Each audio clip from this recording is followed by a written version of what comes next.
নমস্কার বন্ধুরা, সকলকে পরিভাষা চ্যানেলে স্বাগত। আশা করি সকলেই ভালো আছেন। বন্ধুরা, আজ আমরা খুব গুরুত্বপূর্ণ একটা বিষয় নিয়ে আলোচনা করতে চলেছি, যেটা সকলেরই জানা উচিত। অনেকেই এটা সম্বন্ধে একটু জানেন, অনেকের কাছে এটা পুরো ধোঁয়াশা, এবং অনেকে এটা নাম পর্যন্ত এখনো পর্যন্ত শোনেননি।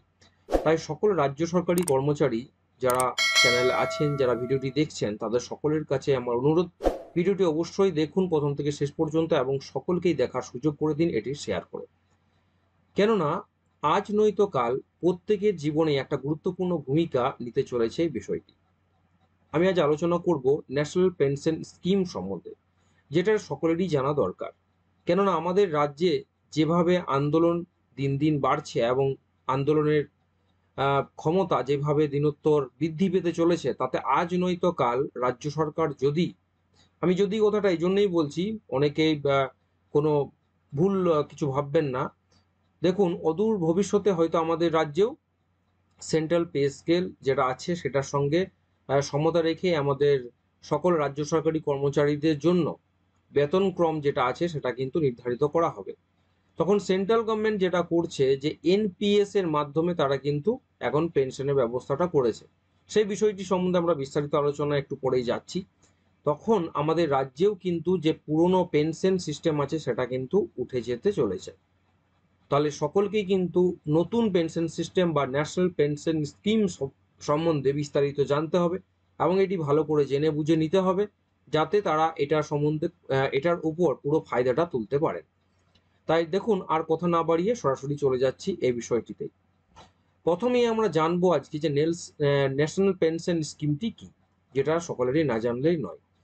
জাতীয় পেনশন প্রকল্প বা এনপিএস নতুন নিয়ম ও সুবিধা কি কি আছে সেই বিষয়গুলিও আমরা জানবো। দেখুন, জাতীয় পেনশন প্রকল্প, যা আগে নতুন পেনশন স্কিম নামে পরিচিত ছিল, তা হলো ভারতের সকল নাগরিকদের জন্য একটা উন্মুক্ত পেনশন ব্যবস্থা। এই স্কিমটি 1 জানুয়ারি 2004 সালে প্রথম কার্যকর করা হয়েছিল এবং তখন কেন্দ্রীয় সরকারি কর্মচারীদের জন্য তা বাধ্যতামূলক করা হয়েছিল। পরবর্তীকালে 2009 সালে এটি সমস্ত ভারতীয় নাগরিকদের জন্য উন্মুক্ত করা হয়েছে। পূর্বের পেনশন ব্যবস্থা, যা শুধু সরকারি কর্মচারীদের জন্যই প্রযোজ্য ছিল, সেই ব্যবস্থাকে পরিবর্তন করে অবদান ভিত্তিক পেনশন ব্যবস্থা গড়ে তোলা হয়েছে। নাগরিকদের মধ্যে অবসর গ্রহণের জন্য সঞ্চয়ের অভ্যাস গড়ে তোলার ক্ষেত্রে এনপিএস এর গুরুত্বপূর্ণ ভূমিকা রয়েছে। এই স্কিমটি pension fund regulatory and development authority PFRDA দ্বারা পরিচালিত হয়ে থাকে।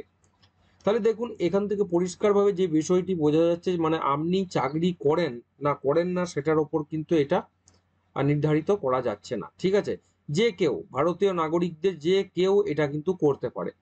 তাহলে জাতীয় পেনশন প্রকল্প পেনশনের জন্যই কিন্তু ব্যবস্থাটা করা হয়েছে, কিন্তু এর বহু অনেক কিছু কিন্তু বেনিফিট আছে।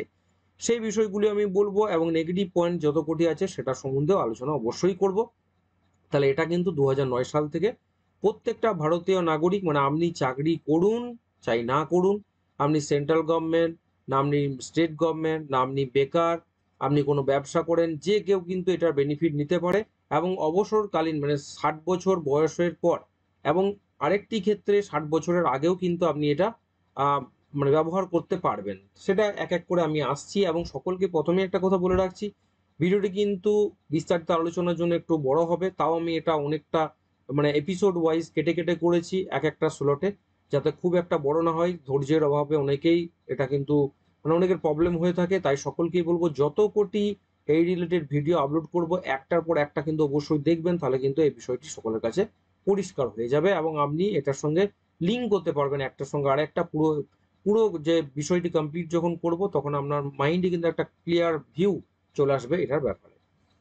তাহলে এবার যে পরবর্তী বিষয়টিতে যাচ্ছি সেটা হচ্ছে যে এর এনপিএস কি। দেখুন, এনপিএস হলো সশস্ত্র বাহিনীতে কর্মরত ব্যক্তি ছাড়া সরকারি বেসরকারি এমনকি অসংগঠিত ক্ষেত্রে সকল কর্মচারীদের জন্য করা একটা পেনশন প্ল্যান। এই স্কিমে গ্রাহকরা ন্যূনতম মান্থলি যে কিস্তিটা দিতে পারবে সেটা হচ্ছে 500 টাকা, অথবা বছরে একেবারেই 6,000 টাকা জমা দিতে পারে। এনপিএস তার গ্রাহকদের অবদানকে বিভিন্ন বাজার সংযুক্ত উপকরণ, যেমন ইকুইটি ফান্ড যেটা আছে, যেটা শেয়ার মার্কেটের সঙ্গে যুক্ত, ঋণে বিনিয়োগ করে এবং চূড়ান্ত পেনশনের পরিমাণ এই বিনিয়োগের কর্মক্ষমতার উপর নির্ভর করে। এই স্কিমে সুদের হার হচ্ছে 9% থেকে 12%। দেখুন এবার আপনার টাকাটা কোন ক্ষেত্রে লাগানো হচ্ছে তার উপরেই কিন্তু এই সুদের হারটা ডিপেন্ড করবে। তাহলে সকলেই বুঝতে পারছেন যে এই সুদের হারটা কিন্তু কম নয়। যেখানে আমাদের ইপিএফ এ 8.25% এবং পিপিএফ এ 7.1% সুদ পাওয়া যাচ্ছে, সেখানে কিন্তু এটা 9 থেকে 12% পর্যন্ত সুদের হার আপনি পেতে পারেন। কিন্তু এটা পুরোটাই বাজারের উপর ডিপেন্ড করছে। কোনো কারণে মনে করুন যদি কোথাও যুদ্ধ বাঁধলো বা যদি কোনো করোনার মতো কোনো পরিস্থিতি ভবিষ্যতে সৃষ্টি হলো, তখন কিন্তু এই সুদের হারটা কমে যেতেও পারে। আবার যদি ভারতের কোনো কি বলবো জিডিপি যদি বেড়ে যায়, তখন কিন্তু আপনার এই সুদের হারটা বেড়ে যেতেও পারে। তাহলে এটা কিন্তু ফিক্সড নয়, মানে একটা ফ্লেক্সিবল ভাব কিন্তু এটার মধ্যে থাকছে, সেটা কিন্তু সকলকেই বুঝে নিতে হবে। 2 নম্বর আসছে ন্যাশনাল পেনশন স্কিম। মানুষের কর্মসংস্থানের সময় নির্ধারিত একটা পেনশন অ্যাকাউন্টে বিনিয়োগ করতে উৎসাহিত করে থাকে।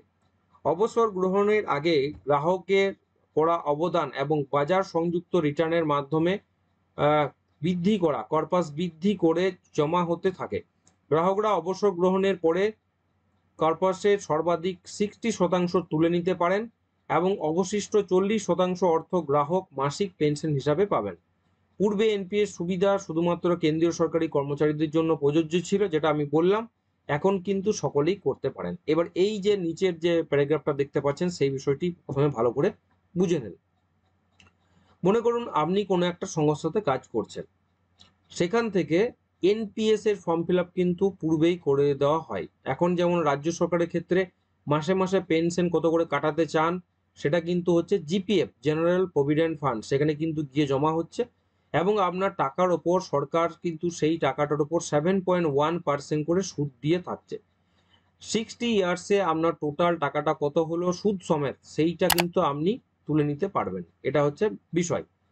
এবং তার সাথে আমরা পেনশন, এবার পেনশনের যে রুল আছে সেই ওয়াইজ আপনি কিন্তু মান্থলি পেনশন পেয়ে যেতে থাকবেন।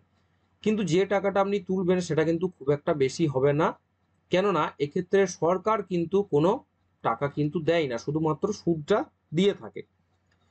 এর ক্ষেত্রে আপনি যদি সেন্ট্রাল গভর্নমেন্টের বিষয়টা আপনি পর্যালোচনা করেন, তাহলে মনে করুন একজন সেন্ট্রাল গভর্নমেন্টের এমপ্লয়ি মাসে মাসে 4,000 টাকা করে কাটাচ্ছে এনপিএস এর ক্ষেত্রে। তাহলে যে সংস্থায় কাজ করছে সেই সংস্থাও কিন্তু 4,000 টাকা এখানে দেবে। তাহলে 4 4-এ 8,000 টাকা হয়ে গেল এবং সেই 8,000 টাকার উপর যে সুদটি হবে সেটা কিন্তু দিন দিন সে পেয়ে যেতে থাকবে। ঠিক আছে?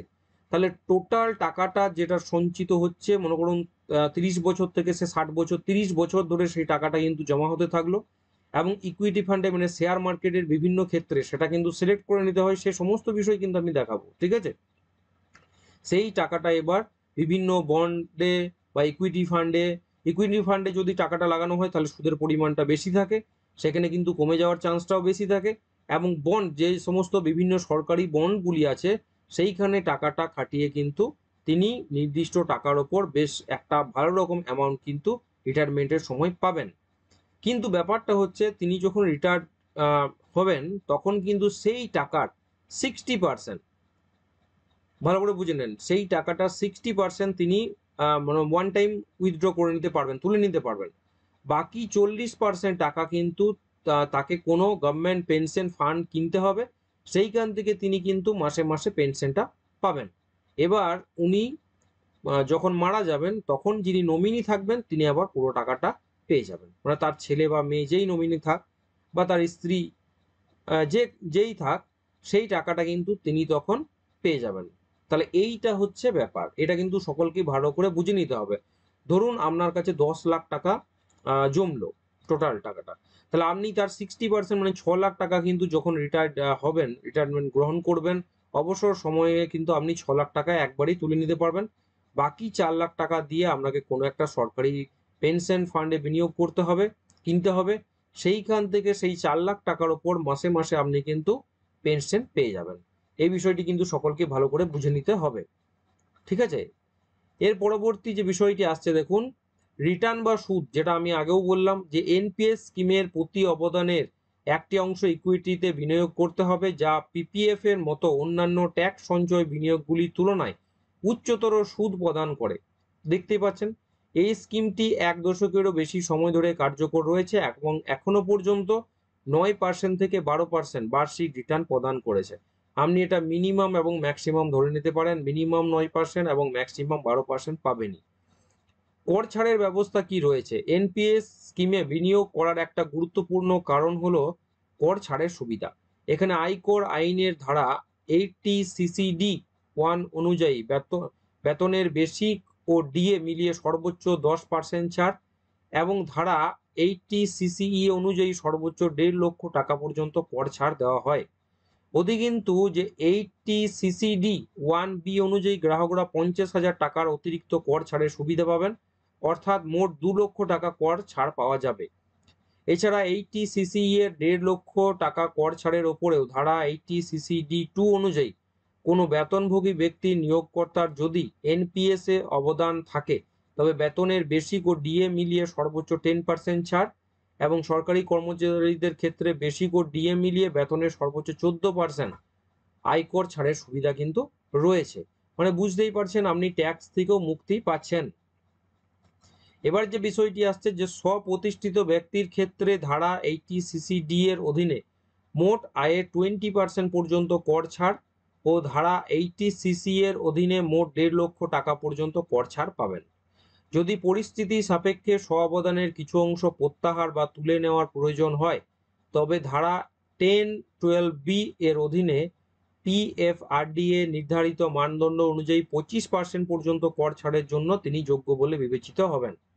৬০ বছর বয়সে পৌঁছানো বা চাকরির মেয়াদ উত্তীর্ণ হওয়ার পরে অর্জিত পেনশন ফান্ডের 60% এককালীন আপনি তুলে নিতে পারবেন, যার ওপর কর ছাড় পাওয়া যাবে। ঠিক আছে, এরবার যে বিষয়টি আসছে যে জাতীয় পেনশন প্রকল্পের বিবরণ এবং বৈশিষ্ট্য।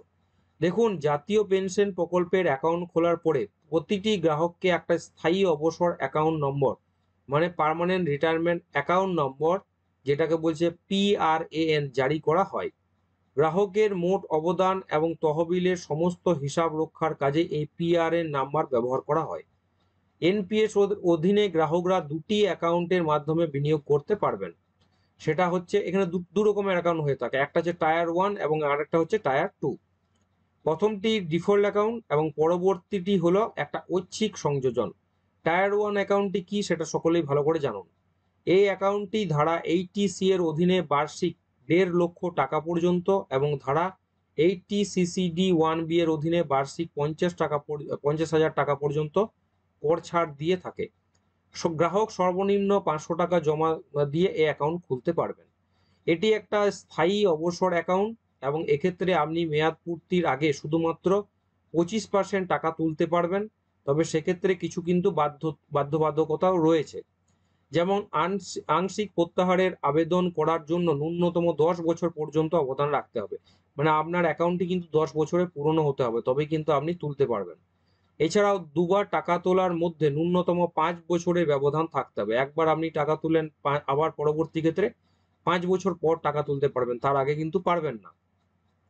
মেয়াদ পূর্তির পর অর্থাৎ ৬০ বছর বয়সে আপনি 60% যেটা টোটাল টাকা আপনার জমেছে সেটা 60% উত্তোলন করতে পারবেন এবং সেটি সম্পূর্ণ করমুক্ত হবে। বাকি 80% আপনাকে মাসিক পেনশনের জন্য অবশ্যই জমা রাখতে হবে। তাহলে এইটা হচ্ছে জাতীয় পেনশন প্রকল্পের বিবরণ এবং যে বৈশিষ্ট্যর ব্যাপারটি বললাম, সেটা কিন্তু এখনো পর্যন্ত যদি একবারে না বুঝতে পারেন আপনি দুবার দেখুন এবং অবশ্যই যদি কোনো প্রশ্ন থাকে কমেন্ট সেকশনে মেনশন করবেন। পরবর্তী যে বিষয়টি আসছে এর পরবর্তী ভিডিওটি নিয়ে আসছি, এরপরে থেকেই কিন্তু আমি আলোচনা করব। সেজন্যই প্রথমেই বলেছি ভিডিওগুলি কিন্তু পরপর দেখবেন। আমি এখানে মেনশন করে দেবো যে এনপিএস 1, ঠিক আছে। পরবর্তী যেটি আসবে সেটা হচ্ছে এনপিএস 2। তাহলে পরিষ্কারভাবে যেটা বলা যায় যে আপনার পুরো টোটাল যে টাকাটি জমলো তার উপর 9 থেকে 12% পর্যন্ত আপনি সুদ পাবেন এবং হিসাব করে আমি কিন্তু সব শেষে হিসাব করে আপনাকে দেখিয়ে দেবো অনলাইন যে আপনি যদি কত টাকা জমালে কত আপনার হবে সেই পুরো বিষয়টাই কিন্তু আপনাকে দেখিয়ে দেবো স্ক্রিনে। তাহলে একটা মোটা অ্যামাউন্ট কিন্তু আপনি পাবেন যখন আপনি অবসর গ্রহণ করবেন, সেই টাকাটার 60% আপনি তুলে নিতে পারবেন এবং 40% টাকা যেটা প্রথমেই বললাম সেটা দিয়ে কোনো একটা মাসিক পেনশনের কিনতে হবে, সেইটা ভিত্তিতে আপনি কিন্তু মাসে মাসে যে পেনশনটা হয় সেটা কিন্তু পেয়ে যাবেন। সরকার কিন্তু তখন আপনাকে আর মাসে মাসে কোনো পেনশন দেবে না। যে ফান্ডটি আপনি কিনবেন সেখান থেকে আপনি মাসে মাসে পেনশনটি পাবেন। আসছি পরে ভিডিও নিয়ে, সকলকেই বলবো পরের ভিডিওটি যেটা আপলোড করব সেটাও অবশ্যই দেখবেন এবং এই ভিডিওটি সকলের সাথে অবশ্যই শেয়ার করবেন। চ্যানেলে নতুন হলে চ্যানেলটাকে অতি অবশ্যই সাবস্ক্রাইব করবেন, কেননা এই ধরনের ভিডিও আমি কিন্তু রেগুলার এবার আপলোড করব। কেননা বাকি সমস্ত খবরের সাথে সাথে এই ফাইন্যান্সিয়াল দিকটা সম্বন্ধেও সকলেরই জানা দরকার। অনেকেই এই জিনিসটা ভালোভাবে বোঝেন না বা তেমন গাইডেন্স পান না, তাদের সকলের জন্যই আমার এই ধরনের ভিডিও আপলোড করা হবে পরবর্তীকালে। সকলকেই বলবো চ্যানেলটাকে অতি অবশ্যই সাবস্ক্রাইব করবেন, নোটিফিকেশন বেলটি অবশ্যই অন করবেন। ভালো থাকবেন, সুস্থ থাকবেন।